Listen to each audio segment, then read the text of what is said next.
جناب مولانا محمد جابر جوراسی صاحب، بڑی خدمات ہے، محتاج تعارف نہیں ہے۔ آقا کی خدمت میں سلام پیش کرتا ہوں اور گزارش کر رہا ہوں محسن اسلام جناب ابو طالب اور جنت البقیع اور جنت المعلا کی تعمیر کے حوالے سے روشنی ڈالیں۔ مولانا جابر صاحب قبلہ، بسم اللہ۔ بسم اللہ الرحمن الرحیم، الحمد للہ والصلاة علی اہلہا، اما بعد فقد قال سبحانہ تبارک وتعالی وقولہ الحق، بسم اللہ الرحمن الرحیم، ولا تہنوا ولا تحزنوا انتم الاعلون ان کنتم مؤمنین۔ یہ قرآنی اعلان ہے کہ جابر بھائی تھوڑا آواز، معذرت چاہتا ہوں، تھوڑا سے بلند آواز سے آواز کم آ رہی ہے، تھوڑا آپ بلند آواز کریں، موبائل پکڑ لیں۔ جی جی جی، ٹھیک ہے، آواز آ رہی ہے، پھر بھی سمجھ میں آ رہی ہے۔ بہت واضح کر دیا گیا ہے کہ تم رنجیدہ نہ ہو، غمزدہ نہ ہو، ولا تہنوا ولا تحزنوا، اگر تم مومنین میں سے ہو تو تمہارے لیے کوئی ذلت نہیں ہے، کوئی رسوائی نہیں ہے، کوئی رنج و غم نہیں ہے۔ لیکن اس وقت کا عالم عرب خود اس بات کی علامت ہے کہ سارا عالم عرب ذلت کا شکار ہے، دنیا کی نگاہوں میں وہ پست ہے، اس کی وہ عزت نہیں جو ہونا چاہیے۔ فقط اس کا ایک سبب یہ ہے کہ اس نے شاعر اللہ کے احترام میں کمی کی ہے، لہٰذا اس احترام کے نہ کرنے کی وجہ سے آج عالم عرب ذلیل نظر آتا ہے، اور اس احترام میں وہ مقدس قبور بھی شامل ہیں کہ جو جنت المعلا اور جنت البقیع میں ہیں۔ اس سلسلے میں ایک تاریخی اشارہ میں کر دوں کہ اگر احترام قبور نہ ہو تو اس کا نتیجہ کیا ہوتا ہے۔ خود پیغمبر اسلام صلی اللہ علیہ وآلہ وسلم، آپ کا طریقہ یہ تھا کہ ہر پنجشنبہ، ہر دوشنبے کو جاتے تھے زیارت قبور کے لیے، تو اگر قبور کی اہمیت نہ ہوتی تو پیغمبر زیارت قبور کے لیے کیوں تشریف لے جاتے؟ لہذا قبور کا منہدم کر دیا جانا ہے 100 سال پہلے، یہ اپنی ذلت و رسوائی کے راستے کو کھول دینا ہے۔ چنانچہ تاریخی واقعہ ہے، طبری نے دلال الامامت میں یہ تحریر کیا ہے کہ جب معصومہ کونین بنت پیغمبر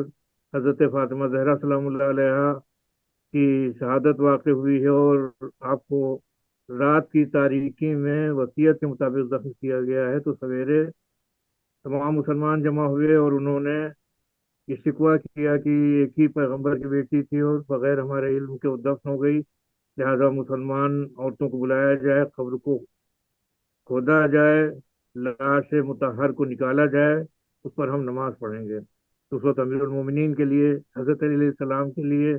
روایت میں ہے کہ آپ یہاں برآمد ہوئے ہیں کہ دوست کے اوپر زرد قبا تھی کہ جو جنگ میں آپ اپنے دوست پر ڈالا کرتے تھے۔ آپ کی آنکھیں سرخ تھیں اور آپ انتہائی غیظ کے عالم میں تھے، اور آپ نے ارشاد فرمایا کہ اگر کسی نے بھی ایک پتھر ہٹایا تو میں اس تلوار سے اس کو قتل کر دوں گا۔ اسی میں یہ بھی ہے کہ جس کو آیان الشیعہ میں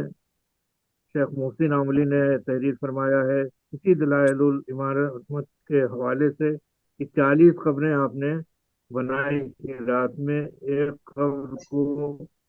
پوشیدہ رکھنے کے لیے۔ یہ بھی اس بات کا ثبوت ہے کہ قبروں کی نقلیں بنانا یہ کوئی ناجائز کام نہیں ہے، اور یہ کہنا امیر المومنین کا کہ جو خلفائے راشدین میں سے تھے، ہمارے برادر اسلام کے نزدیک آخری فرد 4 خلفاء میں سے، آپ کا یہ کہنا کہ اگر کوئی پتھر ہٹائے گا تو میں اس کو قتل کر دوں گا، اس کا مطلب یہ ہے کہ قبروں کو ڈھانے والا، ان کو گرانے والا ان کے نزدیک واجب القتل تھا،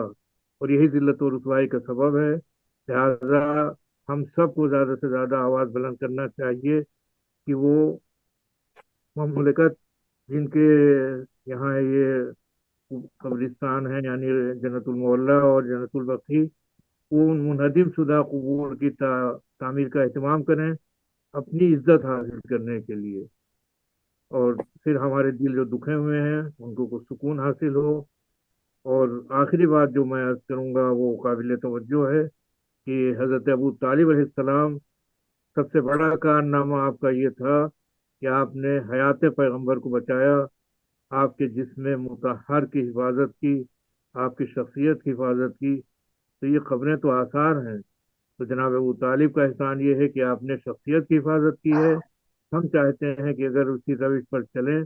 تو ہم ان آثار کی حفاظت کریں اور ان کی بقا کا انتظام کریں، ان کی تعمیر نو کا انتظام کریں کہ جو آثار اہل بیت اطہار علیہ السلام سے منسوب ہیں۔ وآخر دعوانا الحمدللہ رب العالمین۔ جزاک